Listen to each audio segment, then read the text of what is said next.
Ndabahaye mwirwe mwese nshuti banywanyi bacu mwebwe mubana natwe mu biganiro n'amakuru tubatunganiriza ngaha kuri Iyakure TV. Iyakure TV ni imboneshakure imwe rudende ibashitsa ko amakuru yizewe, amakuru atosoye, amakuru aba yatohojwe n'itsinda ry'abamenyesha amakuru b'inzobere mu karere k'ibiyaga binini, maze tukayabashikiriza mu buryo bwihuse. Turi kwigenekerezo rya 18 ukwezi kwa karindwi umwaka w'ibihumbi 2025. Niba utarakanda kuri subscribe bikorere rwose, wibuke gukanda kuri like ndetse usangiza abandi ibiganiro byacu. Muri aya makuru yacu turababwira ko General Pacifique Masunzu wa FARDC yaba yamaze kwiyunga n'inyeshyamba za M23. Ndasubiramwo, hari amakuru arimo gutangazwa yemeza ko General Pacifique Masunzu wa FARDC yaba yamaze kugera mu nyeshyamba za M23 ndetse akaba yiyunze kuri Joseph Kabila wigeze kurongora Repubulika ya Demokarasi ya Kongo. Aya makuru rero turaza kuyagaruka ko idonido. Mu yandi makuru kandi akomeye arimo kuvugwa muri Kongo nuko uwahoze ari guverineri wa Katanga, uyu nguyu yitwa Jacques Kiyaburakatwe, nawe yamaze kugera mu barwanyi ba M23 nyuma yaho ubutegetsi bwa Kinshasa bumutumije ariko agakwepa ntajyeyo.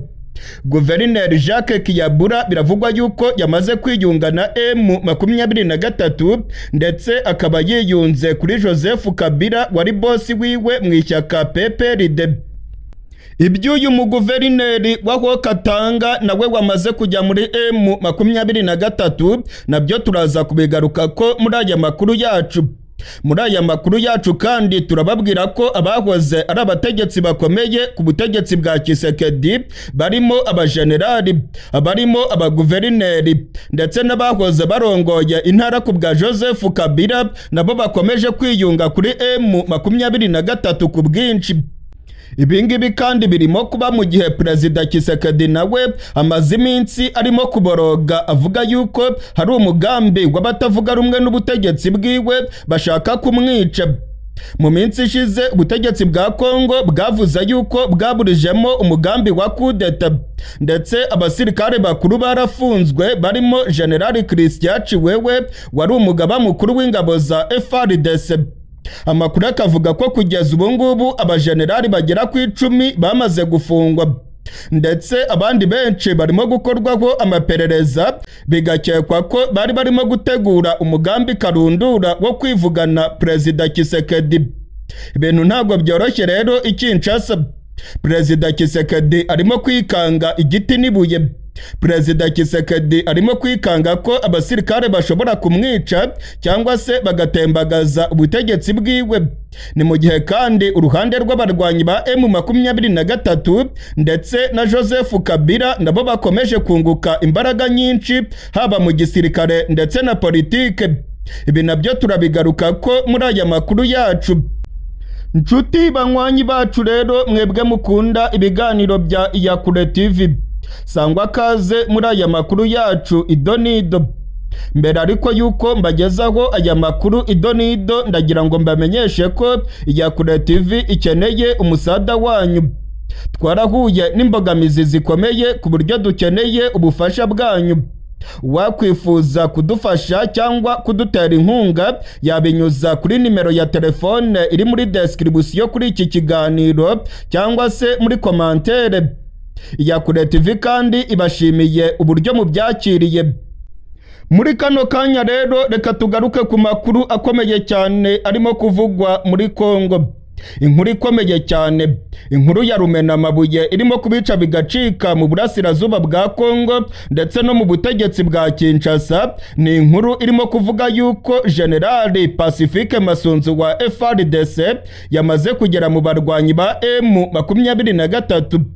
Aya ni amakuru yatangiye gutangazwa n'ibimenyesha amakuru bimwe bimwe bikorera i Kinshasa. ndetse irya nino ku mbuga ngurukana bumenyi abamenyesha amakuru b'i Kinshasa barimo kwandika ko General Pacifique Masunzu w'umunyamurenge yaba yagiye gufatanya na bene wabo kurwanya ubutegetsi bwa Tshisekedi. Aya makuru yatangiye kuvugwa kuva mu gatondo k'irigenekerezo rya 18.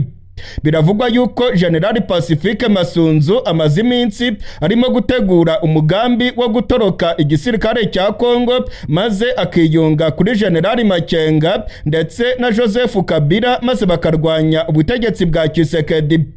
Amakuru atangazwa n'amasoko yacu muri M23 nayo aremeza ko General Masunzu yamaze kugera mu barwanyi ba General Makenga. Iyi ngiyi rero ni inkuru ikomeye cyane, ni inkuru irimo kurikoroza mu gisirikare cya FARDC. Niba ari byo koko General Pacifique Masunzu yagiye muri M23 byaba bisiguye ko ubutegetsi bwa Kongo bumaze gutsindwa iyi ntambara. Byaba bisiguye ko ari intsinzi ikomeye cyane ku ruhande rw'abarwanyi ba M23. Uyu General Masunzu ni umusirikare ukomeye cyane. General Masunzu akomoka mu bwoko bw'abanyamurenge. General Masunzu ni umusirikare ukomeye ndetse yararongoye zone de defense ya 3 mu gisirikare cya Kongo.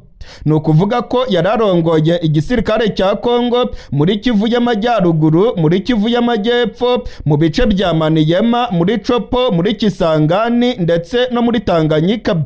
Ibi bice byose ingabo zirimo zari zirongowe na General Pacifique Masunzu wa FARDC. Kuri ubu rero amakuru akemeza yuko uyu mugabo yamaze kwiyunga kuri bene wabo bo muri Kivu y'Amajyaruguru na Kivu y'Amajyepfo kugira ngo bakomeze kurwanya ubutegetsi bwa Kongo ndetse baharanire uburenganzira bwabo. Uyu mugabo General Pacifique Masunzu ubwo yoherezwaga mu burasirazuba bwa Kongo byari iturufu rikomeye cyane rya Tshisekedi. Yari yohereje umunyamurenge kugira ngo ajye kurwana na bene wabo ndetse Tshisekedi yashakaga kwerekana yuko ubutegetsi bwa Kongo butarimo kwica abanyamurenge. Yashakaga kwerekana yuko ahubwo abanyamurenge bo muri Twirwaneho ndetse n'abarwanyi ba M23 bagumutse ku gisirikare cya Kongo kandi ko hari abanyamurenge barimo kuyoboka ubutegetsi bwa Tshisekedi ndetse abo banyamurenge bakaba biteguye kurwanira Tshisekedi. Muri abo banyamurenge bari biteguye kurwanira Tshisekedi, uwa mbere wagaragaye ni General Pacifique Masunzu. Tshisekedi yari yamwohereje kugira ngo akorane na FARDC ndetse n'abarundi kugira ngo bagabe ibitero bikomeye cyane mu bice by'abanyamurenge ndetse kugira ngo bacane umuriro ku nyeshyamba za M23 bazirukane mu bice byose zigaruriye. Ntabwo rero General Masunzu yabishoboye ndetse nta n'ibitero bikomeye General Masunzu yigeze agaba ku barwanyi ba M23. Ubu rero biravugwa yuko yamaze guhindura uruhande akaba yamaze kugera kwa Joseph Kabila n'abarwanyi ba M23. Mu minsi ishize amakuru yamenyekanye yemezaga ko General Masunzu yahamagajwe n'ubuyobozi bukuru bwa gisirikare i Kinshasa. Ndetse amakuru akavuga yuko iperereza ryari ryatangiye gukorwa kuri General Masunzu ryemezaga yuko arimo gukorana n'abarwanyi ba M23. Amakuru dufite rero kuri ubu ngubu aravuga yuko General Masunzu atigeze yitaba ubutegetsi bwa gisirikare i Kinshasa. Ahubwo General Masunzu yahisemo gutoroka igisirikare cya Kongo, bikavugwa yuko yamaze kugera muri M23. Iyakure TV ntabwo yabashije kugenzura neza iby'aya makuru yemeza ko General Masunzu yageze muri M23. Gusa birimo kuvugwa irya nino ku mbuga ngurukana bumenyi ndetse n'abamenyesha amakuru bo muri Kongo barimo kuvuga yuko bishoboka cyane ko General Masunzu yageze muri M23. Mu minsi ishize rero ubwo General Masunzu yahamagazwaga n'ubutegetsi bwa gisirikare i Kinshasa, amakuru avuga yuko bari barimo kumurega ibyaha byo gukorana n'abanzi ba Kongo ndetse bivugwa yuko ngo General Masunzu yaba yarumvirijwe kuri telefone yiwe bikamenyekana ko yavuganye inshuro nyinshi na Joseph Kabila ndetse na General Makenga. Amakuru atugeraho yemeza yuko inzobere z'Abanyamerika arizo zirimo gukora ubutasi bukomeye cyane i Kinshasa, ndetse ngo izi nzobere z'Abanyamerika nizo zirimo gufasha Tshisekedi kumviriza amatelefone y'abajenerali. Intasi zikomeye z'Abanyamerika ziri i Kinshasa ngo nizo zavuze yuko uyu Generali Masunzu yaba arimo kugambanira Tshisekedi, ndetse ngo bikaba byaramenyekanye ko akorana n'abarwanyi ba M23. Amakuru rero akemeza ko ubwo yahamagazwaga i Kinshasa, Generali Masunzu atigeze ajyayo, ahubwo ko iyi minsi yose ishize Generali Masunzu yamaze kwiyunga kuri Generali Makenga na Joseph Kabila. Mu gihe rero Generali Masunzu bivugwa ko yageze muri M23, ayandi makuru akomeye cyane aremeza yuko Jacques Kiyabura Katwe, uyu nguyu yari guverineri wa Haut-Katanga, nawe biravugwa ko yamaze kugera muri M23. Uyu mugabo ni somambike cyane wa Joseph Kabila, ndetse aba mu ishyaka PPRD rya Joseph Kabila. Uyu mugabo mu minsi ishize yari yatangaje amagambo akomeye cyane avuga ko Joseph Kabila ndetse na Colonel Nanga ari abana ba Kongo, ndetse ko ibibazo byabo bakwiye kubyigaho indani muri Kongo. Ibingibi yari yabitangaje ubwo yari amaze kuvuga ko u Rwanda rwateye Kongo, ndetse akifatira ku gahanga igihugu cy'u Rwanda. Ariko yageze kuri Joseph Kabila ndetse na Colonel Nanga avuga ko ari abana ba Kongo, kandi ko ibibazo byabo bikwiye gukemurirwa indani muri Kongo. Aya magambo rero yababaje ubutegetsi bwa Kinshasa, maze bamutumizaho. Amakuru yemeza ko uyu mugabo yanze kujya i Kinshasa, ndetse agahitamo kwihuza n'abarwanyi ba M23. Jacques Kiyabura arazwi cyane muri Haut-Katanga, ndetse amakuru akemeza yuko abaturage benshi bo muri Haut-Katanga bashyigikiye Joseph Kabila, kandi rwose ngo bakaba banga cyane ubutegetsi bwa Tshisekedi. Mu gihe rero M23 irimo kunguka abasirikare n'abanyapolitike, Perezida Tshisekedi wewe arimo kudagadwa. Amakuru dufite nuko Perezida Tshisekedi yabuze ayacira n'ayamira. Ibye rwose imbwa zikomeje kubirwaniramo. Tshisekedi ibintu byamucanze mu buryo bukomeye. Biravugwa yuko abajenerali bakomeye barimo gutegura umugambi wo kumutembagaza ku butegetsi, ndetse Tshisekedi kuba yarafunze abajenerali barenga 10 muri iyi minsi ngo byatumye mu gisirikare cya Kongo hazamo indyane zikomeye. Abajenerali batangiye kubona yuko bageramiwe, ndetse ko Tshisekedi arimo gushaka kubikiza. N'abandi bose batarafungwa rero ngo batangiye kunungunika, ndetse ngo batangiye kugaragaza umujinya mwinshi, ibintu ngo birimo kongera ibyago bya Tshisekedi kubera ko ngo bashobora kumutembagaza ku butegetsi bwiwe. Ibingibi byose kandi birimo kuba mu gihe M23 yananiwe kumvikana n'ubutegetsi bwa Kongo. Mu biganiro birimo kubera i Doha mu gihugu cya Katari, amakuru dufite nuko impande zombi zananiwe kumvikana. M23 n'ubutegetsi bwa Kongo bose barimo guheza inguni, nta ruhande rushaka kurekura cyangwa kwemera ibyo urundi rurimo gusaba. Aya makuru yacu rero reka tuyasoreze mu gihugu cy'u Rwanda, aho urukiko rwategetse ko Madame Ingabire Victoire afungwa iminsi 30 y'agateganyo.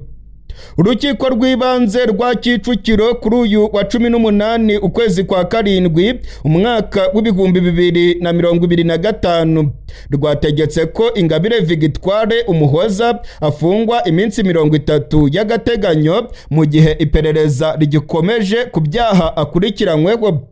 Urukiko rwagaragaje ko ibyagezweho mu iperereza bihagije ngo Ingabire akekweho kuba yarakoze ibyaha 6 akurikiranyweho, anafungwe by'agateganyo mu gihe akurikiranywe n'ubutabera. Uyu mugore Madame Ingabire Victoire akurikiranyweho icyaha cyo gushyiraho umutwe w'abagizi ba nabi, guteza imvururu, kugirira nabi ubutegetsi buriho, gukwirakwiza amakuru atariyo cyangwa icengeza amatwara rigamije kwangisha leta y'u Rwanda mu bihugu by'amahanga. Ingabire kandi akurikiranyweho icyaha cyo gutangaza amakuru y'ibihuha, gucura umugambi wo gukora ibyaha byo kugirira nabi ubutegetsi buriho n'icyo kwigaragambya. Uyu mugore Madame Ingabire Victoire arazwi cyane mu gihugu cy'u Rwanda. Ni umunyapolitike uvuga ko yashinze ishyaka ritavuga rumwe n'ubutegetsi bw'u Rwanda, ishyaka ritaremerwa mu mategeko y'u Rwanda ryitwa Darufa Umurinzi. Mu kuburana kwiwe Madame Ingabire Victoire aratera utwatsi ibi byaha byose ashinjwa n'ubushinjacyaha bw'igihugu cy'u Rwanda.